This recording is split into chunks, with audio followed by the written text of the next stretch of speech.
Amén, gloria a Dios, pues bienvenido a su programa Jesús es el camino, la verdad y la vida. Hoy estamos estudiando el libro de Gálatas. Vamos en la parte 3, donde estamos estudiando el capítulo 4. Acuérdense que Gálatas lo dividimos en, en cuatro partes. La primera parte tiene que ver con una salutación de Pablo, y después donde Pablo está dando las referencias que él es un apóstol que, que tiene credenciales para ser apóstol. Acuérdense que las mismas problemáticas que se enfrentaban en el pasado son las mismas problemáticas que enfrentamos hoy. Hoy estuve platicando, un paréntesis, hoy estuve hablando con una amiga y me dice, oye, me cambié una iglesia, estoy en una iglesia donde el pastor dice que es apóstol, ¿verdad? Entonces yo le digo, hoy todo el mundo se dice apóstol, hoy todo el mundo se dice pastor, profeta, maestro, evangelista, hoy todo el mundo se dice todo.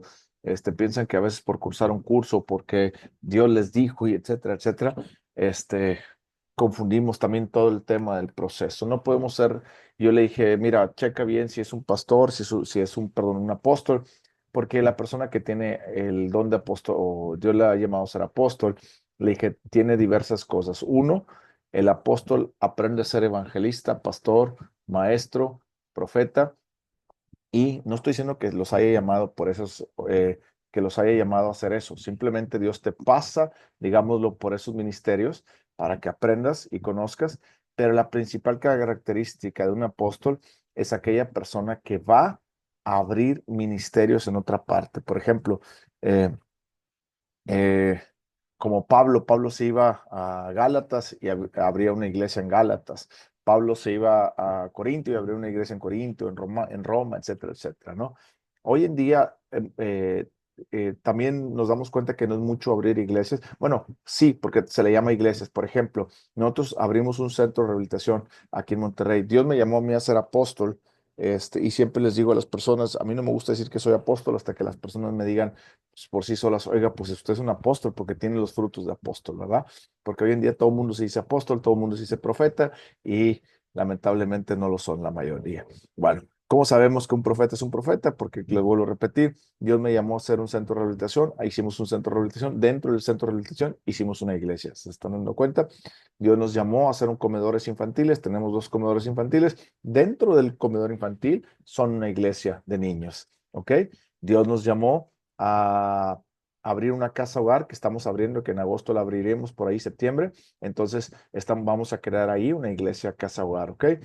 Tenemos tres comunidades a las que vamos. En las tres comunidades a las que vamos, damos la palabra de Dios y estamos atrayendo personas, aunque ahí todavía no son una iglesia, si no es mucho evangelismo, pues estamos levantando esas obras. Y así sucesivamente. En la calle, cuando vamos cada 15 días, los jueves, a repartir comida, hacemos obra evangelista, por ejemplo. Estamos abriendo cada vez eso. Entonces, un verdadero apóstol es aquella persona que tiene esos frutos, ¿ok? Que Dios les ha dado. No es aquel que sí dice ser apóstol y que Dios me ungió como apóstol y aquí estoy y nunca ha hecho nada o abierto o algo. Pero bueno, es otro tema. Pero lo que quiero que entiendan es que Pablo estaba defendiendo sus credenciales aquí en el versículo capítulo 1 de que, de que él es apóstol. ¿Por qué está defendiendo las credenciales? Porque Pablo está diciendo, yo tengo el mismo derecho que los otros apóstoles y ustedes conocen mis frutos y saben que soy apóstol, ¿verdad? Así es que en el amor de Cristo les ordeno, por así decirlo, Pablo, que les ordeno por amor que atiendan a las palabras que les voy a dar. ¿Por qué? ¿Cuál es la principal problema que toca Gálatas? Voy a hablar un tantito rapidísimo.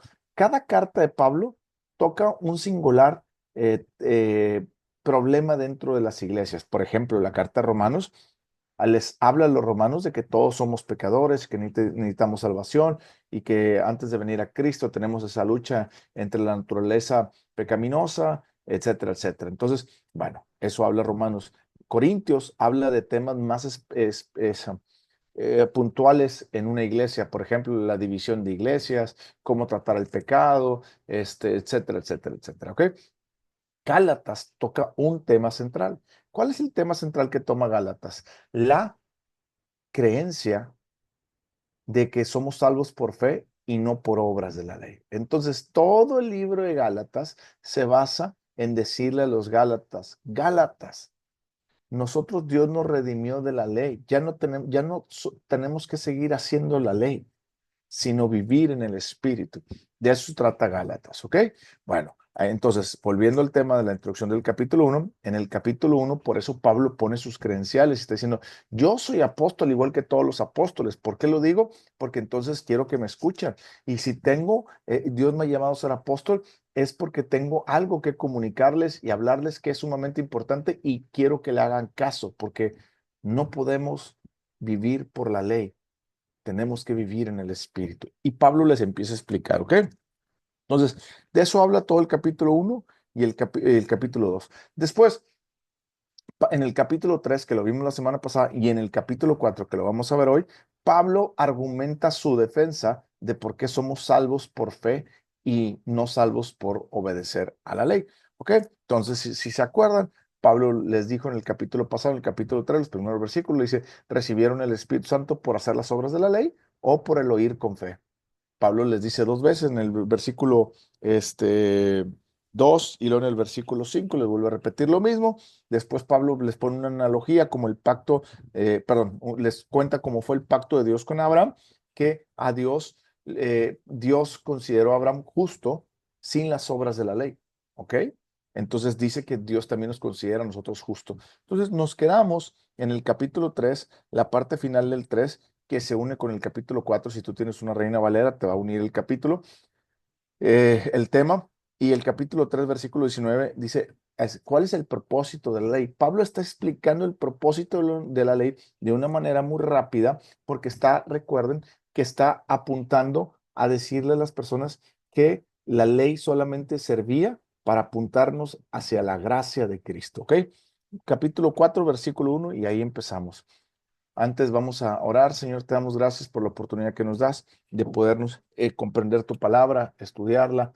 Te pedimos que nos hables, que tu Espíritu Santo nos guíe, porque cuando leemos tu palabra, tu Espíritu Santo es el único que puede revelárnosla. Te lo pedimos en el nombre de Jesús. Amén. Capítulo 4 versículo 1, acuérdense que va en contexto con el capítulo 3, la parte final del versículo 19 en adelante, donde Pablo está hablando acerca de que la ley es como un ayo. No sé si se acuerdan que les expliqué qué es un ayo. Bueno, un ayo es como un tutor de un niño que utilizaban en aquellos tiempos, como una nana de un niño que lo cuidaba, el niño lo llevaba y le ayudaba, ¿ok? Bueno, eso es lo que la ley, Pablo está diciendo, la ley era como un tutor para nosotros, pero ¿para qué un tutor? Para guiarnos a la gracia de Dios, para decirnos que somos pecadores y que necesitamos un perdón de Dios porque no podemos cumplir las obras de la ley, lo que Dios demanda. Capítulo 4, versículo 1.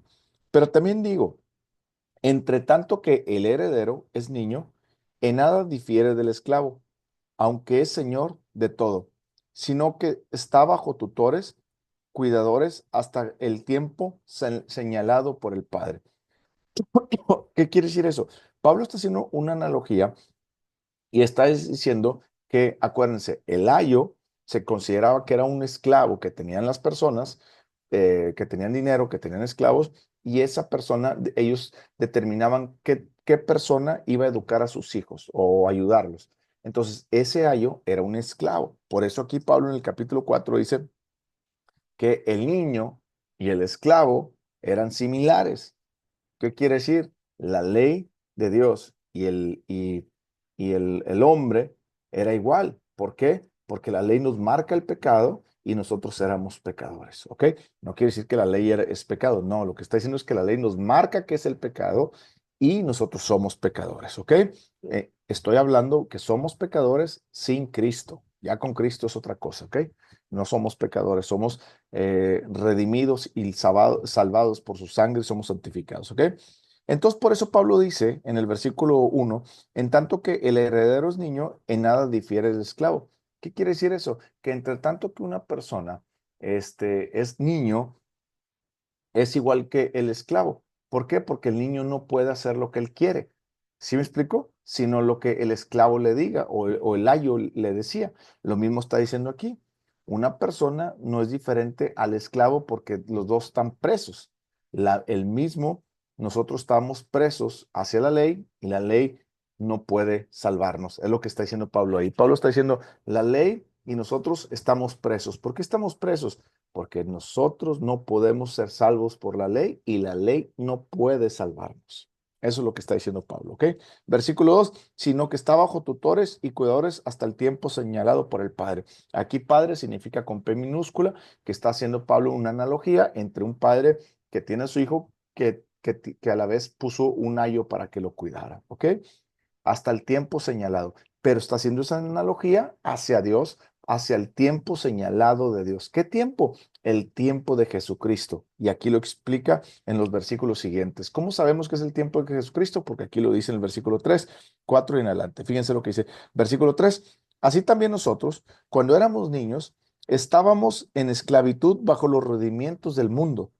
Pero cuando vino el cumplimiento del tiempo, Dios envió su Hijo, nacido de mujer, quiero que vean hijo con H mayúscula, nacido de mujer y nacido bajo la ley, para que redimiese a los que estaban bajo. Quiero que entiendan los tiempos, tiempo pasado, para que redimiese a los que estaban bajo la ley. ¿Qué significa que estaban?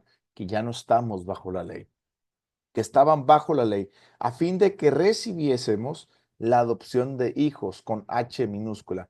¿Qué significa esto? Bueno, la Biblia nos dice en Juan capítulo 1 que el Verbo se hizo carne y habitó entre nosotros, y a todos los que lo recibieron les dio la potestad de ser hechos hijos de Dios. Dios no tenía hijos, solamente tenía un hijo y su nombre era es Jesucristo, ¿ok? A través de Cristo, que somos salvos por Cristo, tenemos la potestad de ser llamados hijos de Dios. Es decir, cuando nosotros aceptamos a Cristo Jesús, nosotros recibimos la adopción de Dios. Nosotros no compramos la adopción, la compró Cristo en la cruz. ¿Por qué? Porque éramos hijos del diablo. La Biblia dice que éramos esclavos del pecado, esclavos del diablo. ¿Ok? No éramos esclavos de Dios, éramos esclavos del diablo. Fíjate lo que hicimos adelantito aquí. ¿Ok? Entonces, ¿te diste cuenta que en el versículo 3 y 4 nos está hablando de Cristo y en el versículo 5? ¿Ok? Entonces dice, versículo 5, lo voy a leer otra vez, para que redimiese a los que estaban tiempo pasado bajo la ley, a fin de que recibiésemos la adopción de hijo. Y por cuanto sois hijos de Dios, ¿te das cuenta? Ahora somos hijos de Dios. Envió a nuestros corazones el espíritu de su Hijo. Aquí quiero que entiendas una cosa, el espíritu de su Hijo y el Espíritu Santo y el Espíritu de Dios es lo mismo. Quiero que entiendas, el Espíritu Santo, el Espíritu de Dios y el Espíritu de su Hijo amado Jesucristo. Es el mismo Espíritu porque los tres son uno solo, la Trinidad del Padre, del Hijo y del Espíritu Santo, ¿ok? Aquí lo que nos está diciendo es que el Espíritu Santo es igual a Cristo. En otras palabras, estamos diciendo que el Espíritu Santo es Dios y es Cristo, ¿ok? Dice ahí, y por cuanto sois hijos de Dios, envió vuestros corazones. ¿A dónde lo envió? A nuestros corazones. Romanos 5, 1 al 5. Dice, ya tenemos paz con Dios en nuestros corazones por el amor que Dios derramó por medio del Espíritu Santo en nuestros corazones. Ah, entonces te das cuenta que Dios derramó su Espíritu Santo en mi corazón. Y aquí está diciendo que es el Espíritu de Jesucristo, que es lo mismo, ¿ok? De su Hijo, el cual clama, Abba Padre, ¿ok? Fíjate lo que dice. Y por cuanto sois hijos, ya eres un hijo de Dios. Quiero que entiendas y te lo grabes. Eres un hijo de Dios. Si eres un cristiano verdadero y ahora estás conociendo que eres un hijo de Dios, te voy a hacer una preguntita. ¿Por qué te comportas como te comportas viviendo como si no fueses un hijo de Dios? Segunda pregunta. Si eres un hijo de Dios y ahora reconoces que eres un hijo de Dios y te comportas como ese hijo de Dios, ¿por qué no buscas a tu Padre como un hijo busca a su Padre terrenal? Tú y yo deberíamos de estar buscando a nuestro Padre como un niño busca a su papá para jugar con él, como un niño busca a su papá para hablarle. ¿Sí me explico? Bueno, por eso dice Jesucristo. Fíjate lo que dice, perdón, el apóstol Pablo. Dice, ahora tenemos el Espíritu de Jesucristo dentro de nosotros y por ese Espíritu de Jesucristo, tú y yo podemos decirle a Dios, Abba Padre. Las personas tienen un mal ejemplo, un mal concepto y piensan que Abba Padre es papito lindo. No, Abba Padre no es papito lindo, es Padre mío, mi Padre. ¿Cuál es la diferencia? ¿Es mi Padre? A Padre mío. Ok, te la voy a explicar rapidísimo. La gente se confunde, muchos pastores dicen, Abba Padre significa papito mío. No, no significa. Pero cuando nosotros decimos Padre mío, es decirle a Dios, tú eres mi Padre amado. ¿Sí me explico? Cuando yo le digo a Dios, Padre mío, Abba Padre, significa le estoy diciendo, Padre, tú eres mi Padre amado. Eso es lo que quiero que entiendas. A veces nosotros vemos a Dios como un Padre y a veces vemos a Dios como un Padre mío. Tú y yo tenemos que ver a Dios como un Padre mío, porque tenemos el Espíritu Santo, donde sí le guardamos reverencia a Dios, pero también es mi Padre mío, que puedo disfrutar de Él, puedo disfrutar con Él, y que dice que si yo le pido, Él me dará todas las cosas. ¿Me estás entendiendo? Tú tienes que pasar de la revelación de Padre, donde Dios está lejano y donde te estás señalando para castigarte algo, que no es así, a la revelación de Padre mío. Gracias a Cristo puedo estar en tu presencia y eres mi Padre. Yo soy tuyo y tú eres mío, Padre mío. Eso es lo que está diciendo. ¿Por qué podemos decir eso? Porque tenemos a su Espíritu Santo dentro de nosotros. Y eso debería ser motivo para que nosotros estemos buscando a Dios todos los días y tener esperanza que nuestra vida va a cambiar, tener esperanza que nuestra situación va a cambiar, porque mi Padre tiene cuidado de mí. La próxima vez que escuches un pastor que diga que Abba Padre significa papito mío, no, significa Padre mío, con amor, con respeto, con reverencia, pero a la vez decir es mío, mi Padre, y yo soy de él. ¿Ok?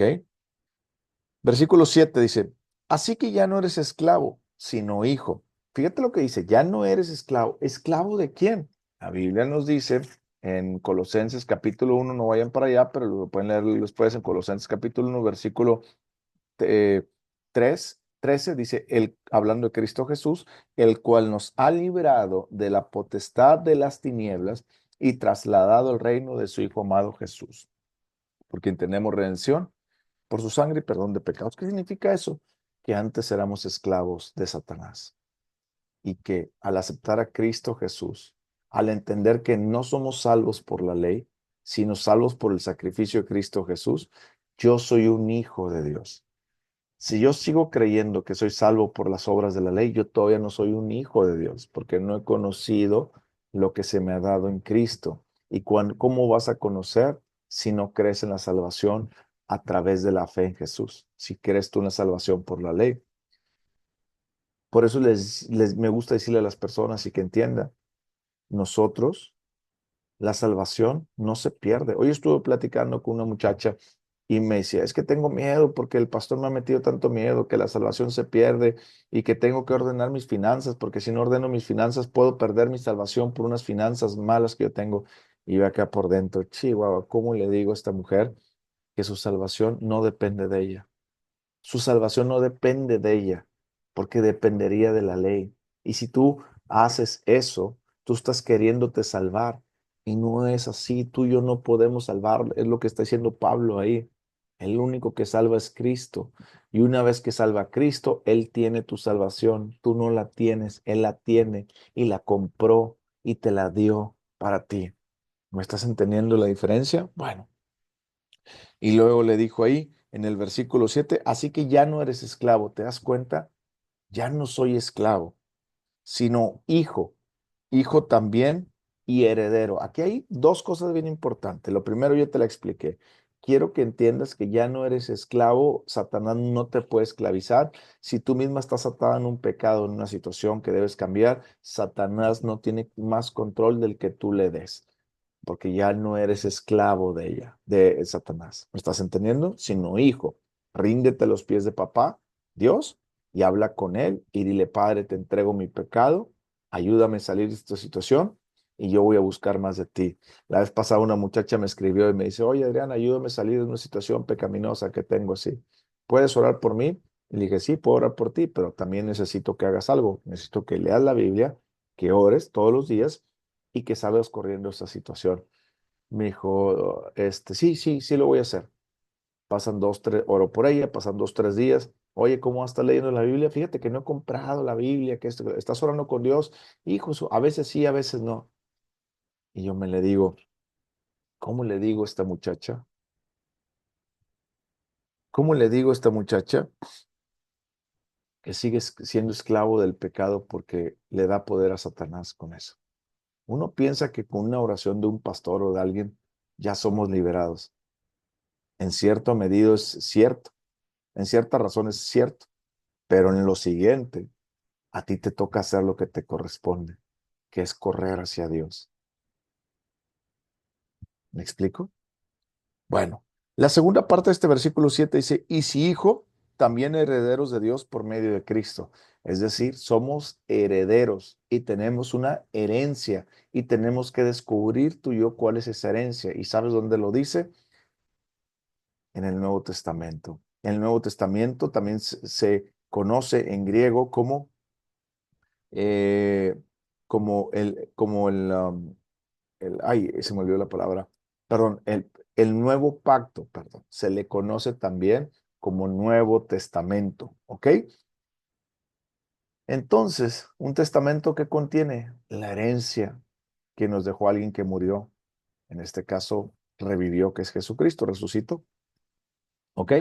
Entonces, eso quiere decir que tú y yo tenemos una herencia, tanto una herencia en los cielos como una herencia terrenal que Dios nos ha dejado para vivir la vida, no como tú la quieras vivir, sino para Dios. Es decir, Dios nos ha dejado todas las herramientas aquí para cumplir con excelencia la razón de su existencia, la razón de nuestra existencia en Cristo Jesús, y por eso nos ha dado una herencia.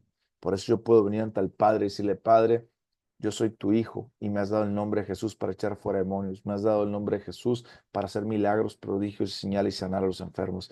Me has dado también promesas en tu palabra que dicen, Señor, que tú suples mis necesidades. ¿Sí me explico? Conoce la herencia que Dios te ha dado en Cristo Jesús. Lee el Nuevo Testamento y todo lo que diga en Cristo, eso te pertenece a ti.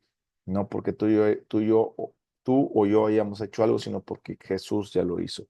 Entonces, de hecho, en Colosenses capítulo 1 y Efesios capítulo 1, Pablo ora, dice, voy a orar por los de Efesios y por los de Colosenses para que Dios les abra sus ojos y vean cuál es la herencia que Cristo Jesús les ha dado. Eso es algo que los cristianos tenemos que crecer, en conocer nuestra herencia. Versículo 8. Ciertamente, en otro tiempo, no conociendo a Dios, servíais a los que por naturaleza no son dioses. ¿Te das cuenta? Por eso, ¿de qué éramos esclavos? De lo que servíamos, lo que no era por naturaleza, dioses con D minúscula. Eso quiere decir que éramos esclavos de Satanás. Mas ahora, conociendo a Dios, nuestra vida se basa en conocer a Dios y que Él nos habla a nosotros. Por eso dice, mas ahora conociendo a Dios, o más bien siendo conocidos por Dios, ¿cómo es que os volvéis de nuevo a los débiles? Quiero que entienda la palabra, débiles y pobres rudimientos a los cuales os queréis volver a esclavizar. ¿Qué te quiero decir eso? Acuérdate que el tema principal de Gálatas es que Pablo les está diciendo a los Gálatas, Gálatas, ¿por qué ustedes vuelven a meterse en el tema de la ley? ¿Por qué ustedes quieren volver a seguir la ley cuando Cristo ya te redimió de eso? Aquí le está diciendo lo mismo. ¿Por qué ustedes quieren volver a los débiles rudimientos de la ley a querer ser salvos por ley? Versículo 10. Guarda los días, los meses, los tiempos y los años. Es decir, la ley de los judíos ordenaba guardar los días, los meses, como los sábados, guardaba también las ciertas fiestas, los días de luna, etcétera, etcétera, ¿ok? Entonces, por eso aquí Pablo le está diciendo, ¿por qué ustedes siguen guardando esos rituales y siguen guardando esas costumbres y la ley de los judíos para agradar a Dios? Ustedes no deben de hacer eso. Ustedes deben de conocer lo que Cristo Jesús les ha dado. Y esa es la salvación. No por seguir guardando los días, la ley, las ordenanzas. sino por su cuerpo y su sangre preciosa, su cuerpo que fue en la cruz y su sangre que derramó por nosotros, no por guardar las cosas de la ley. Versículo 11, me temo de vosotros que haya trabajado en vano con vosotros. Pablo aquí está diciendo, yo temo ahorita que lo que yo les haya enseñado hace años atrás o meses atrás cuando fui y les hablé que son salvos por Cristo Jesús, temo que todo eso lo hayan tirado a la basura. ¿Por qué lo digo? Porque están ustedes ahora escuchando a aquellos que dicen que tienes que ser salvo por la ley. Versículo 12. Os ruego, hermanos, que os hagáis como yo, porque yo también me hice como vosotros. Ningún agravio me habéis hecho, pues vosotros sabéis que a causa de una enfermedad del cuerpo os anuncié el evangelio al principio. Pablo aquí está diciendo, ustedes saben que yo fui con ustedes, aunque estaba enfermo, yo fui hacia ustedes para hablarles de Jesucristo. ¿Por qué Pablo menciona esto? Porque Pablo está diciendo, a pesar de yo haber estado enfermo, yo fui porque quería llevarles la palabra de Dios para que ustedes conocieran la salvación que solamente es por Jesús sin las obras de la ley. Pero ustedes están regresando a las obras de la ley. Eso es lo que Pablo está diciendo ahí.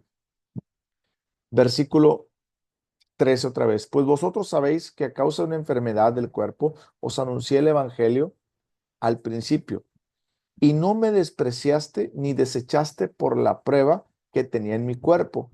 Antes bien, me recibiste como un ángel de Dios, como a Cristo Jesús.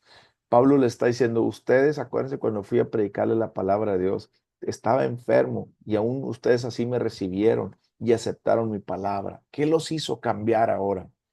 Versículo 15. ¿Dónde pues está esa satisfacción que experimentabais? Porque os doy testimonio de que si hubieses podido, os hubiera sacado vuestros propios ojos para dármelos. Aquí voy a hacer un paréntesis. Aquí las personas piensan que la enfermedad de Pablo tenía algo que ver con los ojos. ¿Qué enfermedad de Pablo? Luego lo puedes ver, creo que, se me confunde, si creo que está en Primera Corintios, a ver, déjame ver rapidísimo. No, en Segunda Corintios, perdón, Segunda Corintios capítulo 12, ahí vas a ver el aguijón que le fue dado a Pablo, no por Dios, sino por Satanás, que un aguijón que tenía en la carne, y creen muchos teólogos que de lo que está hablando esta enfermedad era de una enfermedad que tenía en los ojos, que es la misma que escribe en Primera Corintios, Segunda Corintios capítulo 12, ¿ok? 12. Versículo 16. ¿Me he hecho pues vuestro enemigo por deciros la verdad? Ok, del 16, del versículo 8 al 16, Pablo lo que está diciendo básicamente es, aunque yo estaba enfermo, yo fui con ustedes para hablarles de la gracia de Cristo. Quiero que entiendas que a pesar de mi enfermedad, yo fui y me recibiste y me abriste las puertas y tanto aceptaste la verdad de que somos salvos por fe, que aún que yo estaba enfermo de mis ojos, ustedes se querían sacar los ojos para darme los ojos, en otras palabras. Y luego Pablo dice, ¿dónde está eso? Si hace unos meses, unos años, ustedes lo hacían, ¿por qué ahora quieren volver a los débiles rudimentos de hacer las obras de la ley y ser salvos por obras de la ley? Por eso les digo, tengan mucho cuidado con aquellas personas que te dicen que tienes que guardar los sábados, con aquellas personas que te dicen que tienen que diezmar. Acuérdense, le voy a hacer un paréntesis. Yo hablo del diezmo, pero no del diezmo de la ley, sino del diezmo de Abraham. No es un tema para ahorita para explicar la diferencia, por eso lo voy a tocar muy rápido. ¿Qué significa el tema del diezmo? Cuando un pastor exige el diezmo porque la Biblia lo dice, estamos mal, porque ya no estamos bajo la ley. Pero pastor, yo lo he escuchado a usted que pide el diezmo. Yo pido el diezmo conforme a la palabra de Dios que le dice a Abraham, Abraham está aquí, la ley aquí, Cristo aquí. Es decir, cuando Dios eh, eh, en la Biblia menciona el diezmo levítico, lo menciona en la ley de Moisés aquí. Pero Abraham, 430 años antes de la ley, cuando él vino de rescatar a su sobrino Lot, se topa Melquisedec, figura de Cristo, y le entrega el diezmo de todos su dinero. La Biblia nos enseña en Gálatas, que lo vamos a ver más adelante, y en Romanos, que si somos hijos de Abraham, tenemos que seguir las pisadas de fe de Abraham. Entonces, ¿qué es lo que llamo el diezmo en fe? Sencillo. Cuando un pastor pide la ofrenda, la Biblia nos enseña que tenemos que seguir las pisadas de Abraham. Es decir, dar mínimo el 10% de lo que yo tengo. ¿Por qué? Sencillo, porque Abraham nos puso una vara, el 10%. Abraham, no Dios. Abraham antes de la ley 430 años. Así como está diciendo que Abraham fue salvo de la ley 430 años y que la promesa de Dios era por creer y no por la ley, lo mismo pasa con el diezmo cuando fue Abraham, ¿ok? Entonces, cuando nosotros pedimos el diezmo en nuestra iglesia, nosotros pedimos la ofrenda en base a la medida de fe de nuestro padre Abraham. Si yo gano 10 pesos, yo no puedo dar 5 centavos, 50 centavos. ¿Por qué? Porque yo no estoy dando conforme a la medida de Abraham. Yo tengo que dar un peso ahí para arriba. Y esa es la fe que le agrada a Dios, ¿ok? Acuérdese bien. Versículo este, 16. Me he hecho pues, me he hecho pues vuestro enemigo por deciros la verdad. Así nos tachan a veces a los pastores que predicamos la palabra de Dios con verdad.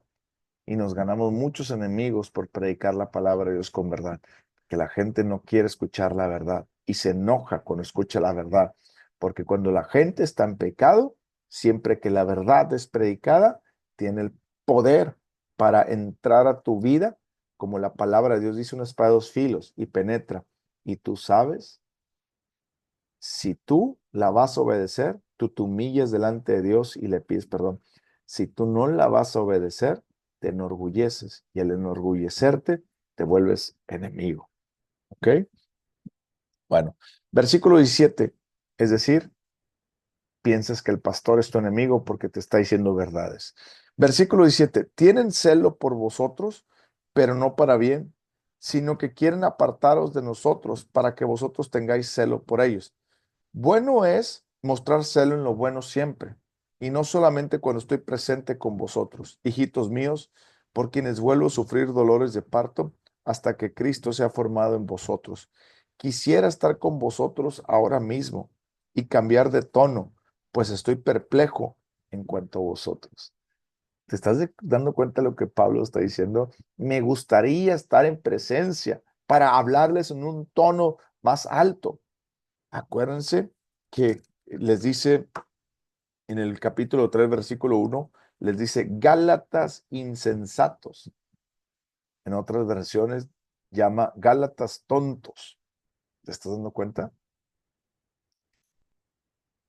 Pablo les empezó hablando duro a los Gálatas.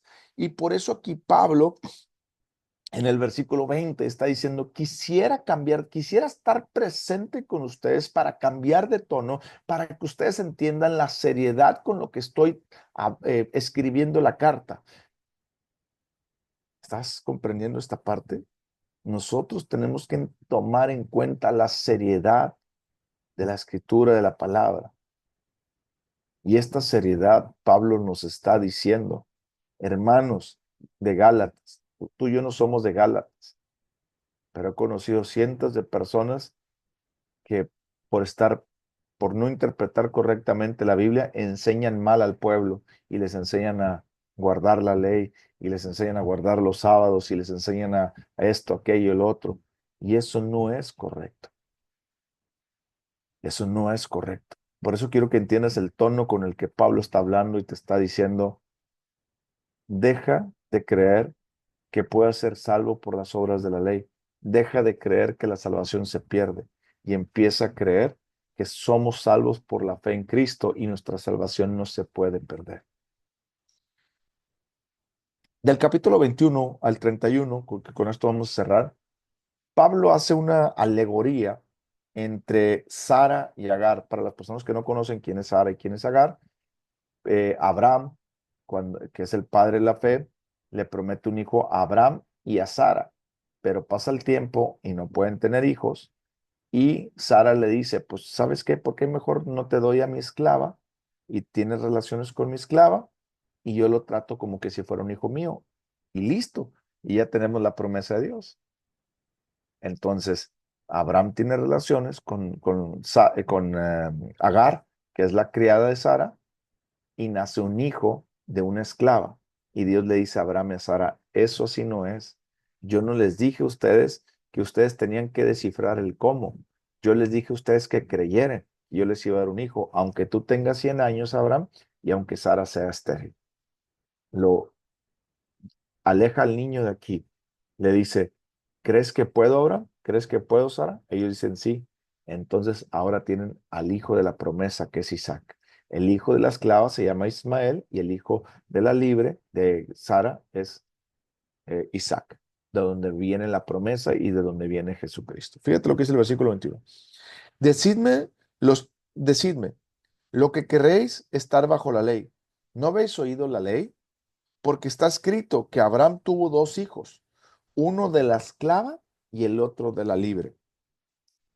Pero el de la esclava nació según la carne, más el de la libre por la promesa. Ok, ¿qué quiere decir esta analogía, esta alegoría que está haciendo? Está diciendo que el hijo de la esclava nació bajo la carne. ¿Qué quiere decir bajo la carne? Bajo los intentos humanos, es lo que quiere decir. Porque Dios les dijo, vas a tener un hijo, y esto lo quisieron hacer a su manera. Esto te está diciendo que la ley es lo mismo como Agar y su hijo. Tú estás haciendo intentos humanos, ¿ok? Después te dice, más el de la libre por la promesa. O sea, el hijo de Sara, que es Isaac, es de la libre. ¿Por qué es de la libre?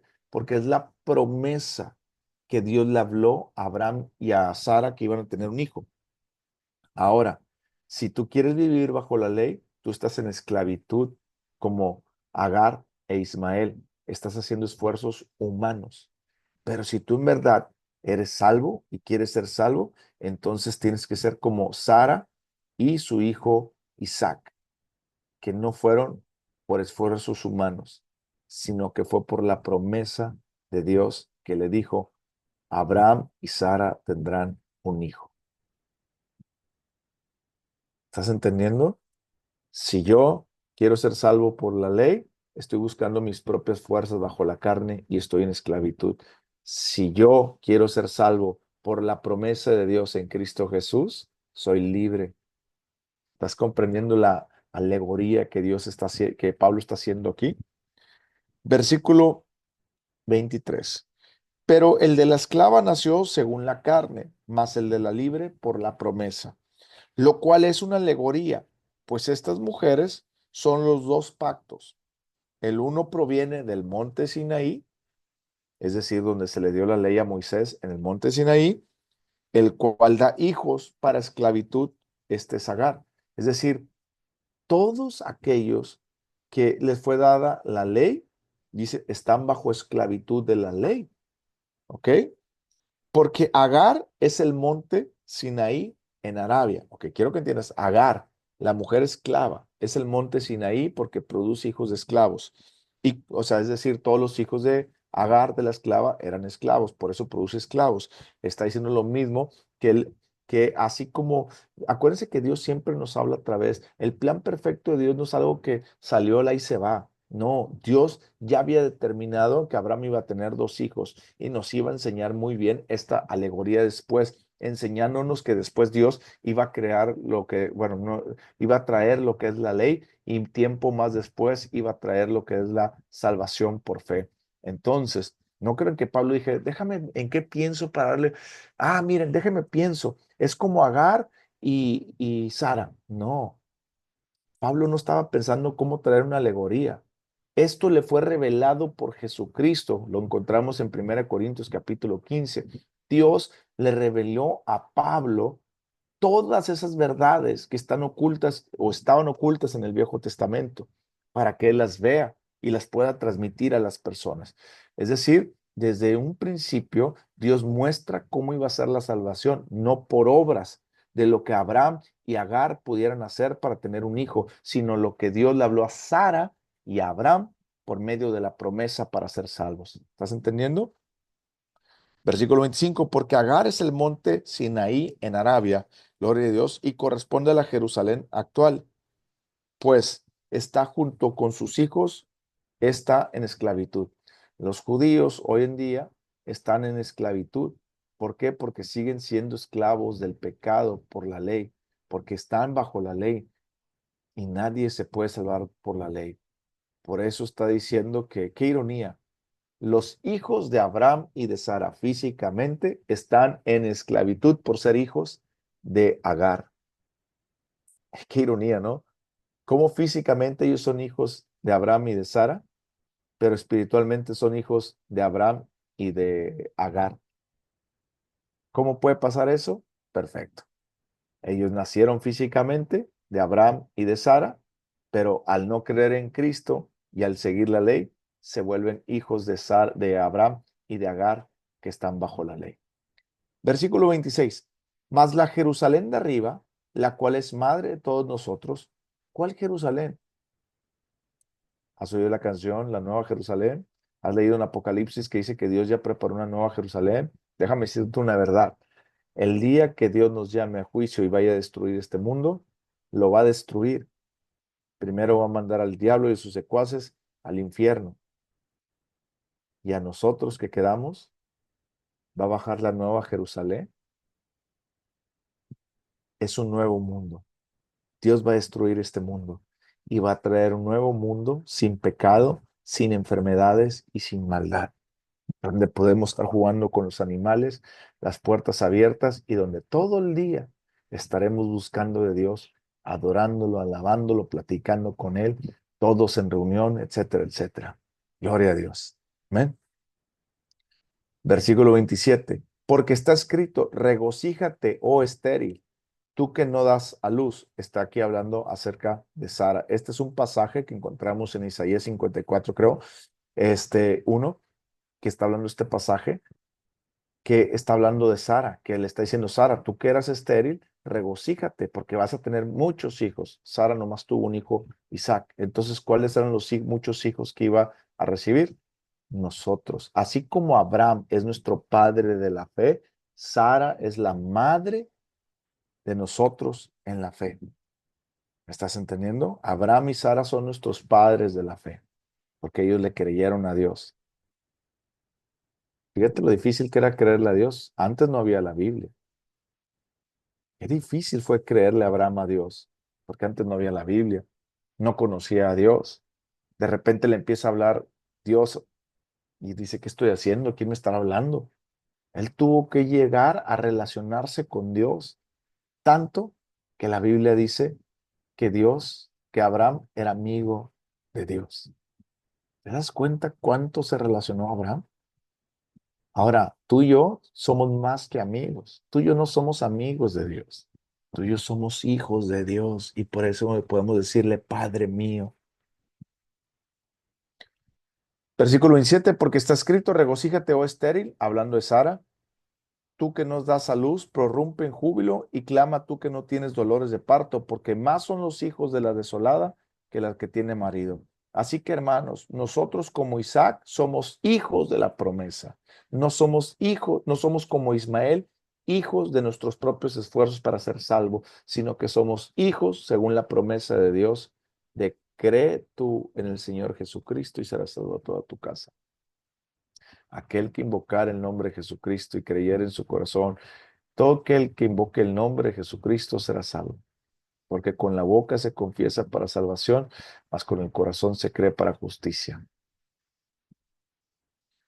Fíjate lo que dice, voy a leer rapidísimo lo que dice Romanos, gracias Espíritu Santo, Romanos capítulo 10, versículo 9 en adelante. Dice que si confesares con tu boca que Jesús es el Señor y creyeres en tu corazón que Dios lo levantó de los muertos, serás salvo. Porque con el corazón se cree para justicia, mas con la boca se confiesa para salvación. Sencillo, ¿verdad? No tenemos que hacer obras de la ley. Por eso somos hermanos, somos como Isaac y no como Ismael. Isaac es el que nació por creerle a Dios. Ismael es el que nació por ellos buscar su propia salvación. Versículo 29, pero ¿cómo entonces el que había nacido según la carne, hablando de Ismael, perseguía al que había nacido según el Espíritu, hablando de Isaac? Así también ahora, ¿te estás dando cuenta? Mas, ¿qué dice la Escritura? Echa fuera a la esclava y a su hijo, porque no heredará el hijo de la esclava con el hijo de la libre. La ley nada puede hacer por nuestra salvación, sino la promesa y la fe basada en la promesa, más bien la fe basada en la promesa de Cristo Jesús. Versículo 31 y final. De manera, hermanos, que no somos hijos de la esclava. Te le voy a cambiar la palabra ahí. De modo, hermanos, que no somos hijos de la ley, sino de la libre. Te voy a volver a cambiar la palabra. De manera, hermanos, que no somos hijos de la ley, sino del Espíritu de Dios. ¿Te das cuenta la diferencia? Tú y yo no tenemos que hacer nada para mantener nuestra salvación. Tú y yo no tenemos que hacer absolutamente nada para ser más salvos hoy que mañana. Hoy mi amiga con la que estaba platicando estaba toda con miedo y cuando terminamos de hablar me dijo, Adrián, tengo una paz enorme al saber que no voy a perder mi salvación por mi mal manejo de las finanzas que había tenido y que ahora estoy solucionando. ¿En qué cabeza cabe? Así hay personas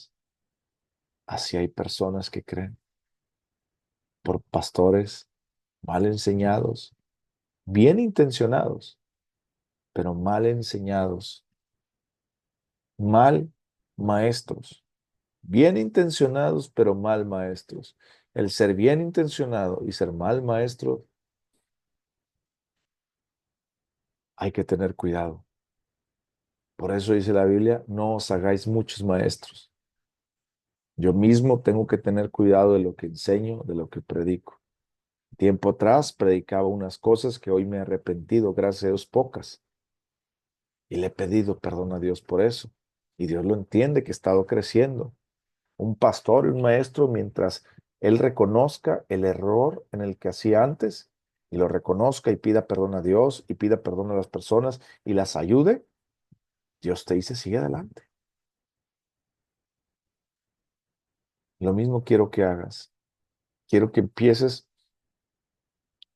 a leer la Biblia desde la perspectiva que eres salvo por fe en Jesús y no por obras de la ley.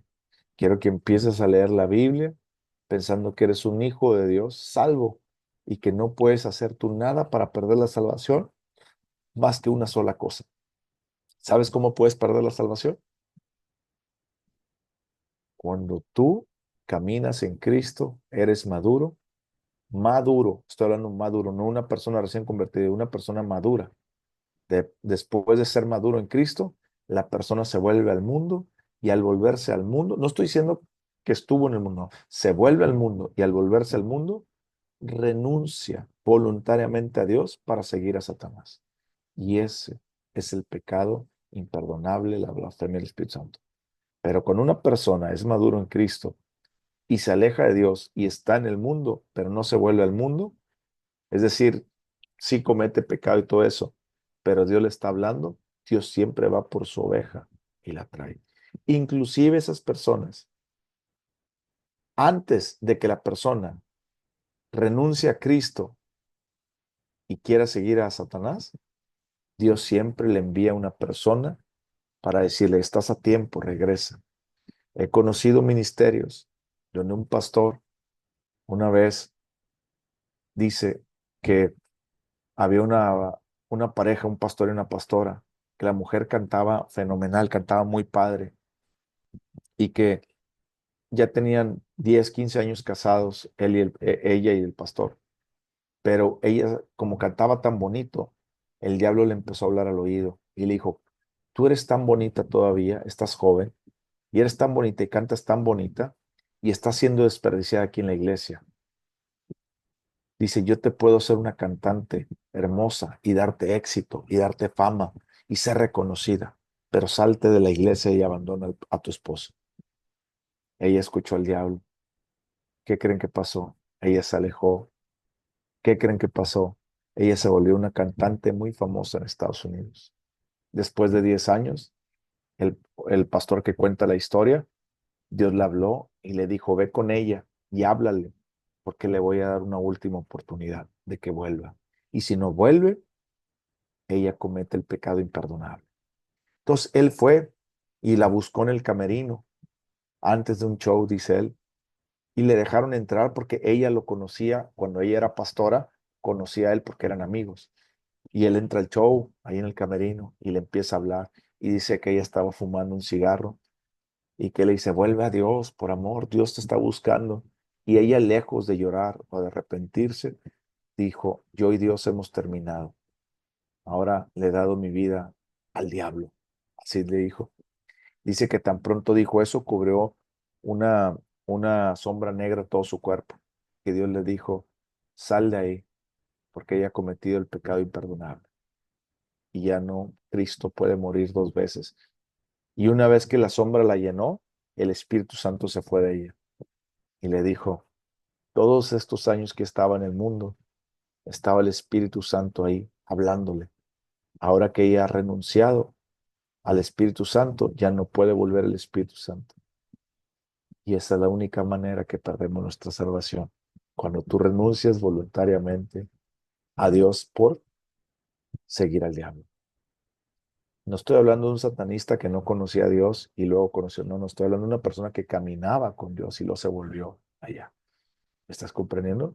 Pero tú y yo, que estamos en Cristo, tenemos una salvación segura. No depende de las obras de la ley o de las obras que hagamos, sino depende de nuestra fe fundada en que nuestro Dios se hizo hombre, vivió una vida sin pecado, justa, murió, entregó su cuerpo y su sangre por ti y por mí, y que todo le plació salvar a todo el que creyere en eso, será salvo, y que resucitó. Amén. Te mando un fuerte abrazo, que Dios te prospere y permíteme orar rápidamente. Señor, te damos gracias por la oportunidad que nos da de escuchar tu palabra. Te damos gracias porque nos permites estar aquí este momento y entender que no hay nada que podamos hacer para nosotros ser salvos, sino que solamente creer en la verdad de que aquel que murió y se entregó por mí, Cristo Jesús, me salvó y me amó hasta la muerte para llevarme con él al cielo. Gracias en el nombre de tu Hijo amado Jesús. Amén. Gloria a Dios. Si quieres ahí ponerle a acabar, por favor.